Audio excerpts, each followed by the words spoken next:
Hello everyone, skills of CR ಚಾನೆಲ್ಗೆ ನಿಮ್ಮೆಲ್ಲರಿಗೂ ಸ್ವಾಗತ. ಈ ವಿಡಿಯೋನಲ್ಲಿ ಎನ್ಕ್ರಿಪ್ಷನ್ ನ ಡಿಫರೆಂಟ್ ಅಪ್ಲಿಕೇಶನ್ಸ್ ಬಗ್ಗೆ ತಿಳ್ಕೊಳ್ಳೋಣ. ಎನ್ಕ್ರಿಪ್ಷನ್ ಎಲ್ಲಿ ಯೂಸ್ ಆಗುತ್ತೆ ಅಂತ ಡೀಟೇಲ್ಸ್ ನೋಡೋಣ.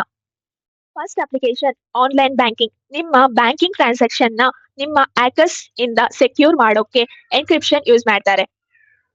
ಇದರಿಂದ ನಿಮ್ಮ ಫಿನಾನ್ಷಿಯಲ್ ಡೀಟೇಲ್ಸ್ ಸೇಫ್ ಆಗಿರುತ್ತೆ. Second application email security. ನಿಮ್ಮ ಇಮೇಲ್ಸ್ ನ ಕಂಟೆಂಟ್ ಎನ್ಕ್ರಿಪ್ಟ್ ಮಾಡಿರ್ತಾರೆ, ಹ್ಯಾಕರ್ಸ್ಗೆ ನೋಡೋಕೆ ಆಗಲ್ಲ.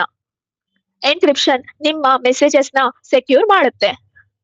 Third one, secure messaging.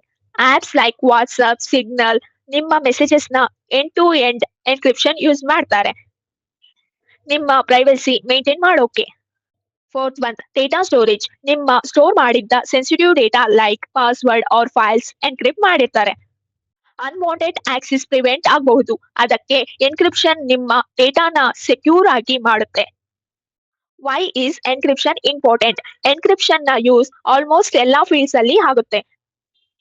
Banking, messaging, emails, even cloud ಸ್ಟೋರೇಜ್ಗೂ. ವಿತೌಟ್ ಎನ್ಕ್ರಿಪ್ಷನ್ ನಿಮ್ಮ ಸೆನ್ಸಿಟಿವ್ ಇನ್ಫಾರ್ಮೇಶನ್ ಹ್ಯಾಕರ್ಸ್ಗೆ ಈಸಿಯಾಗಿ ಆಕ್ಸೆಸ್ ಆಗಬಹುದು. So encryption is very important. ಈ ವಿಡಿಯೋ ಯೂಸ್ಫುಲ್ ಆಗಿದ್ರೆ ಲೈಕ್ ಮಾಡಿ, ಶೇರ್ ಮಾಡಿ, ಮತ್ತೆ ಸ್ಕಿಲ್ಸ್ ಆಫ್ ಸಿಆರ್ ಚಾನೆಲ್ಗೆ ಸಬ್ಸ್ಕ್ರೈಬ್ ಮಾಡಿ. Thank you for watching.